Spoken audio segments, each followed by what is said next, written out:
forever on fire. ಇನ್ನು ದರ್ಶನ್ ಮತ್ತು ಟೀಮ್ನಿಂದ ರೇಣುಕಾಸ್ವಾಮಿ ಕೊಲೆ ಪ್ರಕರಣಕ್ಕೆ ಸಂಬಂಧಪಟ್ಟಂತೆ ಬಹುತೇಕವಾಗಿ ಸೋಮವಾರ ತನಿಖಾಧಿಕಾರಿಗಳ ಕೈ ಸೇರುತ್ತೆ ಎಲ್ಲ ವರದಿಗಳು.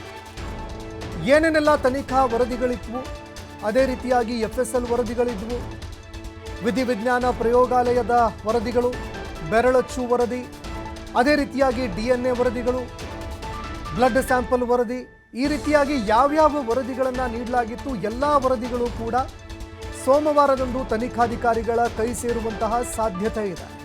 ಇನ್ನು ಪ್ರಕರಣದಲ್ಲಿ ಬಾಕಿ ಉಳಿದಿರುವಂತಹ ವರದಿಗಾಗಿ ಪೊಲೀಸ್ ಅಧಿಕಾರಿಗಳು ಕಾಯ್ತಾ ಇದ್ದಾರೆ. ಇನ್ನು ಉಳಿದಿರುವಂತಹ ಬೇರೆ ಬೇರೆ ವರದಿಗಳಿಗಾಗಿ ಪೊಲೀಸ್ ಅಧಿಕಾರಿಗಳು ಕಾಯ್ತಾ ಇದ್ದಾರೆ. ಈ ಪ್ರಕರಣವನ್ನು ಒಂದು ತಾರ್ಕಿಕ ಅಂತ್ಯಕ್ಕೆ ಒಯ್ಯಬೇಕಾಗಿದೆ. ಹೀಗಾಗಿ ಪ್ರಕರಣಕ್ಕೆ ಸಂಬಂಧಪಟ್ಟಂತೆ ಯಾವ್ಯಾವ ವರದಿಗಳಿದ್ದಾವೆ, ಸೋಮವಾರದ ಒಳಗಾಗಿ ಪೊಲೀಸ್ ಅಧಿಕಾರಿಗಳ ಕೈ ಸೇರುವಂತಹ ಸಾಧ್ಯತೆ ಇದೆ. ಈಗಾಗಲೇ ಪ್ರಕರಣದ ಹಲವಾರು ವರದಿಗಳು ಪೊಲೀಸರ ಕೈ ಸೇರಿದೆ. ಅದೇ ರೀತಿಯಾಗಿ ಮಹತ್ವದ ಸಾಕ್ಷ್ಯಗಳು ಕೂಡ ಲಭಿಸಿದ್ದಾವೆ. ಲೂಮಿನಲ್ ಟೆಸ್ಟ್ ಆಗಿರಬಹುದು, ಅದೇ ರೀತಿಯಾಗಿ DNA ವರದಿಗಳಾಗಿರಬಹುದು, ಬ್ಲಡ್ ಸ್ಯಾಂಪಲ್ ವರದಿಗಳು, ಈ ರೀತಿಯಾಗಿ ಪ್ರಾಥಮಿಕವಾಗಿ ಸಿಗಬೇಕಾಗಿರುವಂತಹ ವರದಿಗಳು ಈಗಾಗಲೇ ಕೈ ಸೇರಿದೆ. ಇನ್ನು ಚಾರ್ಜ್ ಶೀಟ್ ಸಲ್ಲಿಕೆ ಮಾಡೋದಕ್ಕೆ ಅಂತ ಉಳಿದ ವರದಿಗಳಿಗಾಗಿ ತನಿಖಾಧಿಕಾರಿಗಳು ಕಾಯ್ತಾ ಇದ್ದಾರೆ. ವಾಟ್ಸಪ್ನಲ್ಲಿ ಮಾಡಿರುವಂತಹ ಚಾಟ್ಗಳಾಗಿರಬಹುದು, ಇನ್ಸ್ಟಾಗ್ರಾಮ್ನಲ್ಲಿ ಮಾಡಿರುವಂತಹ ಚಾಟ್ಗಳಾಗಿರಬಹುದು, ಈ ರೀತಿಯಾಗಿ ಯಾವ್ಯಾವ ವರದಿಗಳಿದ್ದಾವೆ, ಕೆಲವು ವರದಿಗಳಿಗಾಗಿ ತನಿಖಾಧಿಕಾರಿಗಳು ಕಾಯ್ತಾ ಇದ್ದಾರೆ ಅನ್ನುವಂಥದ್ದು ಗೊತ್ತಾಗ್ತಾ ಇದೆ. FSL ಮೊಬೈಲ್ ರಿಟ್ರೀವ್ ವರದಿ, ಅದೇ ರೀತಿಯಾಗಿ DNA ರಿಪೋರ್ಟ್ ಆಗಿರಬಹುದು, CCTV ರಿಟ್ರೀವ್ ವರದಿಗಳು ಈಗಾಗಲೇ ಪೊಲೀಸರ ಕೈ ಸೇರಬೇಕು ಅನ್ನುವಂಥದ್ದು ಕೂಡ ಗೊತ್ತಾಗ್ತಾ ಇದೆ. ಈ ಎಲ್ಲ ವರದಿಗಳನ್ನು ಒಟ್ಟಿಗೆ ನೀಡುವಂತೆ ತನಿಖಾ ತಂಡ ಮನವಿ ಕೂಡ ಮಾಡಿಕೊಂಡಿತ್ತು. ಎಲ್ಲ ವರದಿಗಳನ್ನು ಒಟ್ಟಿಗೆ ಬಂದರೆ ಆಗ ಒಂದಕ್ಕೆ ಒಂದನ್ನು ತಾಳೆ ಮಾಡಿ ಹೋಲಿಕೆ ಮಾಡಿ ಅದನ್ನು ವಿಶ್ಲೇಷಣೆ ಮಾಡೋದಕ್ಕೆ ಸಹಕಾರಿ ಆಗತ್ತೆ. ಈ ಹಿನ್ನೆಲೆಯಲ್ಲಿ ಬಹುತೇಕ ಸೋಮವಾರ ಅಧಿಕಾರಿಗಳ ಕೈಗೆ ಈ ವರದಿ ಸೇರುತ್ತೆ ಅನ್ನುವಂಥದ್ದು ಗೊತ್ತಾಗ್ತಾ ಇದೆ. ಇನ್ನು ಅದೇ ರೀತಿಯಾಗಿ ರಿಪೋರ್ಟ್ ಬಂದ ಕೂಡಲೇ ಚಾರ್ಜ್ ಶೀಟ್ ಸಲ್ಲಿಕೆ ಮಾಡೋದಕ್ಕೂ ಕೂಡ ಅಂತಿಮ ತಯಾರಿ ನಡೀತಾ ಇದೆ ಅನ್ನುವಂಥದ್ದು ಕೂಡ ಗೊತ್ತಾಗ್ತಾ ಇದೆ. ಹೀಗಾಗಿ ಈಗಾಗಲೇ ನಾವು ನೋಡಿದ್ದೇ ಆದರೆ ಪ್ರಕರಣಕ್ಕೆ ಸಂಬಂಧಪಟ್ಟಂತೆ ಸಾಕಷ್ಟು ವರದಿಗಳಲ್ಲಿ ದರ್ಶನ್ ಅವರ ವಿರುದ್ಧ ಬಹಳಷ್ಟು ಪ್ರಬಲವಾಗಿರುವಂತಹ ಸಾಕ್ಷ್ಯಗಳು ಲಭ್ಯವಾಗಿದ್ದಾವೆ. ಇನ್ನು ಅದೇ ರೀತಿಯಾಗಿ ಉಳಿದ ಆರೋಪಿಗಳ ವಿರುದ್ಧವೂ ಕೂಡ ಸಾಕ್ಷ್ಯಾಧಾರಗಳು ಲಭ್ಯ ಆಗಿದೆ. ಇನ್ನು ಮತ್ತೊಂದೆಡೆಯಲ್ಲಿ ಇದಕ್ಕೆ ಸಂಬಂಧಪಟ್ಟಂತೆ ಕೆಲವು FSL ವರದಿಗಳು ಕೂಡ ಬರಬೇಕು. ಇನ್ನು ಮತ್ತೊಂದೆಡೆಯಲ್ಲಿ ಮೊಬೈಲ್ ರಿಟ್ರೀವ್ ಆಗಬೇಕಾಗಿತ್ತು, ರೇಣುಕಾಸ್ವಾಮಿ ಮೊಬೈಲ್ ರಿಟ್ರೀವ್ ಮಾಡಬೇಕಾಗಿತ್ತು. ಅದೇ ರೀತಿಯಾಗಿ ಈ ಪ್ರಕರಣಕ್ಕೆ ಸಂಬಂಧಪಟ್ಟಂತೆ ಸಾಕಷ್ಟು ವರದಿಗಳು ಕೂಡ ಬರಬೇಕಾಗಿದೆ.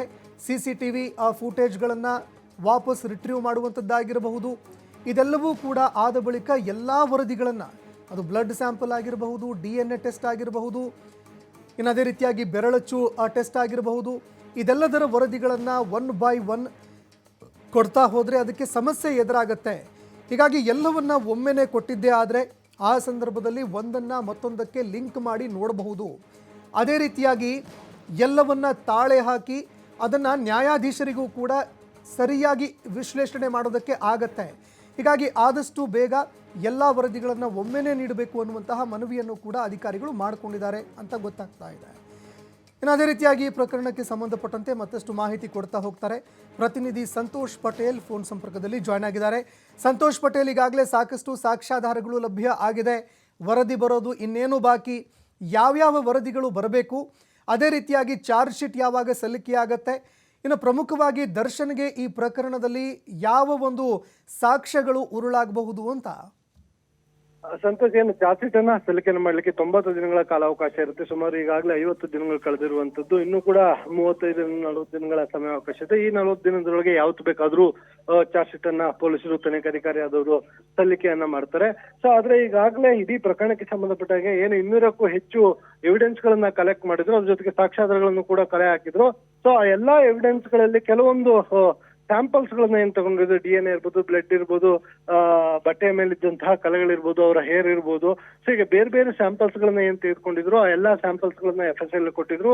ಅದು ಒಂದು ಕಡೆ ಆದ್ರೆ ಮತ್ತೊಂದು ಕಡೆ ಟೆಕ್ನಿಕಲ್ ಆಗಿ ಏನು ಕೆಲವೊಂದಿಷ್ಟು ಅಂಶಗಳು ಬೇಕಾಗಿತ್ತು. ಅಂದ್ರೆ CDR ನ ಡಿಲೀಟ್ ಆಗಿತ್ತು, ಮೊಬೈಲ್ ಗಳು ಡಿಲೀಟ್ ಆಗಿತ್ತು, ಮೊಬೈಲ್ ಫುಟೇಜ್, ಕಾಲ್ ಡೀಟೇಲ್ಸ್ ಗಳೇನಿತ್ತು ಸೊ ಇವೆಲ್ಲವೂ ಕೂಡ ಡಿಲೀಟ್ ಆಗಿರೋ ಹಿನ್ನೆಲೆಯಲ್ಲಿ ಇವನು FSL ಗೆ ಕೊಟ್ಟಿದ್ರು. FSL ಗೆ ಕೊಟ್ಟು ಅಲ್ಲಿ ಅವೆಲ್ಲವನ್ನು ಕೂಡ ರಿಟ್ರೀವ್ ಅನ್ನ ಮಾಡ್ಬೇಕಾಗುತ್ತೆ. ರಿಟ್ರೀವ್ ಅನ್ನ ಮಾಡಿ ಅಲ್ಲಿಂದ ಬಂದಂತ ವರದಿಯನ್ನ ಆಧಾರವಾಗಿ ಇಟ್ಕೊಂಡು ಸೊ ಚಾರ್ಜ್ ಶೀಟ್ ಅನ್ನ ಸಲ್ಲಿಕೆಯನ್ನ ಮಾಡಬೇಕಾಗುತ್ತೆ. ಸೊ ಆ FSL ವರದಿಗಾಗಿ ಇದುವರೆಗೂ ತನಿಖಾಧಿಕಾರಿಗಳು ಪೊಲೀಸರು ಕಾಯ್ತಾ ಇದ್ರು. ಅದು ನಾಳೆ ಬಹುತೇಕವಾಗಿ ಅಂತಿಮವಾಗಿ ನಾಳೆ ಸಂಜೆ ಒಳಗೆ ಒಂದು ಪೊಲೀಸರ ಕೈ ಸೇರುವಂತದ್ದು. ಆ ಎಲ್ಲಾ ವರದಿ ಕೈ ಸೇರಿದ ಬಳಿಕ ಸೊ ಅಲ್ಲಿ ಬಂದಿರುವಂತ ವರದಿಯನ್ನು ಆಧಾರವಾಗಿ ಇಟ್ಟುಕೊಂಡು ಪೊಲೀಸರು ಕಲೆ ಹಾಕಿರುವಂತಹ ಮಾಹಿತಿಗಳು, ಪಡೆದುಕೊಂಡಿರುವಂತಹ ಸಾಹಿತ್ಯ ಹೇಳಿಕೆಗಳು, ಮತ್ತೆ ಏನು ಡಿಜಿಟಲ್ ಎವಿಡೆನ್ಸ್ ಗಳೇನ್ ಹೇಳ್ತೀವಿ, ಫಿಸಿಕಲ್ ಎವಿಡೆನ್ಸ್ ಗಳೇನ್ ಹೇಳ್ತೀವಿ, ಇವೆಲ್ಲವನ್ನು ಕೂಡ ಆಧಾರವಾಗಿ ಇಟ್ಕೊಂಡು ಚಾರ್ಜ್ ಶೀಟ್ ಅನ್ನ ಸಿದ್ಧಪಡಿಸುವಂತದ್ದು. ಈಗಾಗಲೇ ಬೇಕಾಗಿರುವಂತ ಚಾರ್ಜ್ ಶೀಟ್ ಸಿದ್ಧತೆಗೆ ಬೇಕಾಗಿರುವ ಎಲ್ಲಾ ತಯಾರಿಗಳನ್ನ ಪೊಲೀಸ್ ಅಧಿಕಾರಿಗಳನ್ನ ಮಾಡ್ಕೊಂಡಿರುವಂತದ್ದು. ಅಂದ್ರೆ ಡೇ 1 ಇಂದ ರೇಣುಕಾ ಸ್ವಾಮಿ ಏನು ಆರೋಪ ಬಂತು, ಆತನಿಗೆ ಎಲ್ಲಿ ಕಿಡ್ನಾಪ್ ಅನ್ನ ಮಾಡೋದು ಕರ್ಕೊಂಡ್ ಬರ್ತಾರೆ ಚಿತ್ರದುರ್ಗದಿಂದ, ಸೊ ಅಲ್ಲಿಂದ ಆರಂಭವಾಗಿ ಆತನ ಹತ್ಯೆಯಾಗಿ ಬಾಡಿಯನ್ನ ಡಿಸ್ಪೋಸಲ್ ಮಾಡೋವರೆಗೂ ಕೂಡ ಪೊಲೀಸರು ಒಂದಿಷ್ಟು ಮಾಹಿತಿಗಳನ್ನ, ಅದರ ಜೊತೆಗೆ ವರದಿಗಳನ್ನ, ಸಾಕ್ಷ್ಯಾಧಾರಗಳನ್ನ ಕಲೆ ಹಾಕಿರುವಂತದ್ದು. ಅದನ್ನ ಆಧಾರವಾಗಿ ಇಟ್ಕೊಂಡು ಚಾರ್ಜ್ ಶೀಟ್ ಅನ್ನ ಸಲ್ಲಿಕೆಯನ್ನ ಮಾಡ್ಲಿಕ್ಕೆ ಸಿದ್ಧತೆಯನ್ನ ಮಾಡ್ತಾ ಇರುವಂತದ್ದು. ಈಗಾಗಲೇ FSL ನಲ್ಲಿ ಬರುವಂತಹ ರಿಪೋರ್ಟ್ ಏನಿದೆ ಅದು ಸಾಕಷ್ಟು ಏನು ದರ್ಶನ್ಗೆ ಉರುಳಾಗುವಂತ ಸಾಧ್ಯತೆಗಳಿದೆ. ಕಾನೂನಿನ ಕುಣಿಕೆಯನ್ನ ಮತ್ತಷ್ಟು ಬಿಗಿಗೊಳಿಸುವಂತ ಎಲ್ಲಾ ಸಾಧ್ಯತೆಗಳಿದೆ ಅಂತ ಮೂಲಗಳ ಮಾಹಿತಿ ಇರುವಂತದ್ದು. ಒಟ್ಟಾರೆಯಾಗಿ ನಾಳೆ ಒಂದು ಪೊಲೀಸ್ ಅಧಿಕಾರಿಗಳಿಗೆ ದರ್ಶನ್ ಪ್ರಕರಣಕ್ಕೆ ಸಂಬಂಧಪಟ್ಟ ಹಾಗೆ ಎಲ್ಲಾ FSL ರಿಪೋರ್ಟ್ಗಳು ಒಂದು ಅವರ ಪೊಲೀಸರ ಕೈ ಸೇರುವಂತದ್ದು. ಸಂತೋಷ್, ಧನ್ಯವಾದಗಳು ಸಂತೋಷ್ ಪಟೇಲ್ ನಿಮ್ಮೆಲ್ಲ ಮಾಹಿತಿಗೆ.